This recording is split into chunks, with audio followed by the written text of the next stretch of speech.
আমি বুখারী শরীফে বর্ণিত 2442 নম্বর একটি হাদিস তেলাওয়াত করেছি।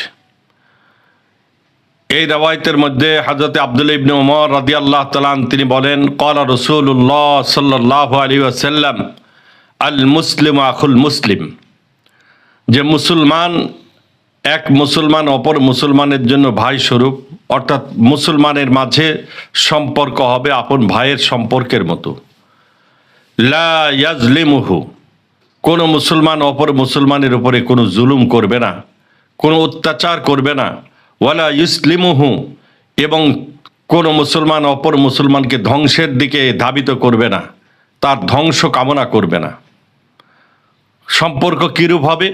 নবীজি সাল্লাল্লাহু আলাইহি ওয়াসাল্লাম ইরশাদ করেন, মান কানা ফি হাজাতি আখিহি কানা আল্লাহু ফি হাজাতিহি।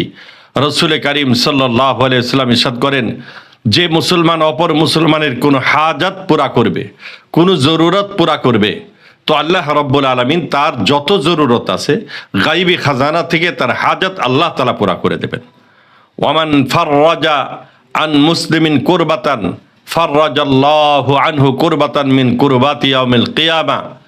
রাসূল কারীম সাল্লাল্লাহু আলাইহি সাল্লাম আরও ইরশাদ করেন, যদি কোনো মুসলমান অপর মুসলমানের কিঞ্চিত মাত্রা কোনো মুসিবত, কোনো দুঃখ কষ্ট লাঘব করে, রমজান মাস, গরিব অসহায় ব্যক্তি ইফতারি ক্রয় করতে পারতেছে না, কাপড় চোপড়ের ব্যবস্থা করতে পারতেছে না, রোগ শোকের মধ্যে লিপ্ত, অপরের প্রতি সহানুভূতিশীল হয়ে তার মুসিবত লাঘব করলো, তাকে টাকা পয়সা দিয়ে সাহায্য করলো, তার দুঃখ কষ্ট দেখে সে সমবেদনা জ্ঞাপন করে তার পাশে এসে দাঁড়ালো।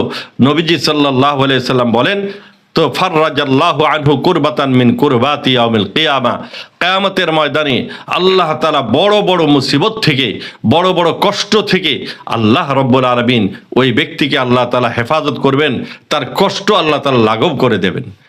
ওয়ামান সাতারা মুসলিমান সাতারাহুল্লাহু ইয়াউমাল কিয়ামা।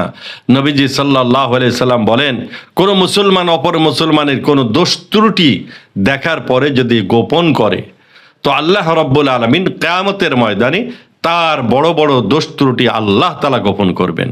সাহাবাই কেরামের আদর্শ, আম্বিয়াই কেরামের আদর্শ, এটাই আমাদের কাছে স্পষ্ট হয় যে নিজে না খেয়ে অপরকে খাওয়ানো।